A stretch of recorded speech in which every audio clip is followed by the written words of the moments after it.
CM Revanth Reddy ఒక పిట్టల దొర అబద్ధాల కోరని బీఆర్ఎస్ మాజీ ఎమ్మెల్యే గాధారి కిషోర్ కుమార్ మండిపడ్డారు. ఈ ఏడాది కాలంలో ఎక్కడ మీటింగ్ పెట్టినా కేసీఆర్ కేటీఆర్లను తిట్టడమే లక్ష్యంగా సాగుతున్నారని ధ్వజమెత్తారు. చరిత్రలో తెలంగాణ జాతిపితగా ప్రజల వాసికెక్కిన కేసీఆర్ మొక్కను పీకేయటం సీఎం రేవంత్ రెడ్డితో సహా ఎవరితరం కాదు అని స్పష్టం చేశారు. కేసీఆర్ అనేది ఒక మహావృక్షమని ఆ వృక్షం ఓడను కూడా కదిలించలేరని అన్నారు. తెలంగాణ ప్రజలు సీఎం రేవంత్ రెడ్డి తులసివనంలో కలుపు మొక్కగా, నందనవనంలో గంజాయి మొక్కగా మారారంటూ దుయ్యపట్టారు.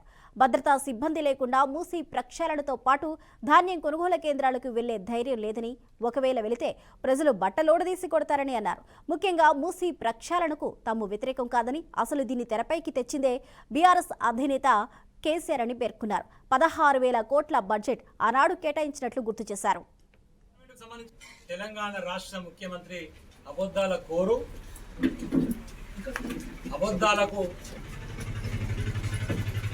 పర్యాయ పదంలా ఉన్నటువంటి దగాకోరు, ప్రజలను మోసం చేసినటువంటి రైతు మోసకారైన రేవంత్ రెడ్డి నిన్న మీటింగ్లో మాట్లాడుకుంటూ కేసీఆర్ అనే మొక్కని మళ్ళా మొలవనియాట. ఎవరు మొక్క, ఎవరు మహావృక్షం, ఏ మొక్క ఎక్కడ మొలుస్తుంది, ఏ మొక్కను ఎవడు బలవనీయడనేటువంటి కనీసం సోయి లేకుండా మాట్లాడుతున్నటువంటి ఒక దౌర్భాగ్యమైన పరిస్థితులలో ఒక భావదారిద్ర్యంతో కొట్టిమిట్టాడుతున్నటువంటి విధవ ఎవడు అంటే రేవంత్ రెడ్డి.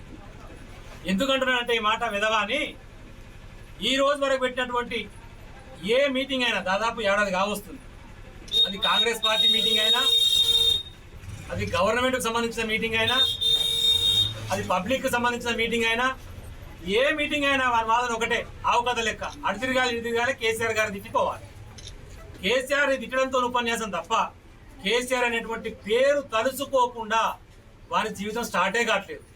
అటువంటి వాడు కేసీఆర్ గారు అనవాళ్ళు ఇప్పుడు చేస్తాడు. ఎట్లా సాధ్యమవుతుంది?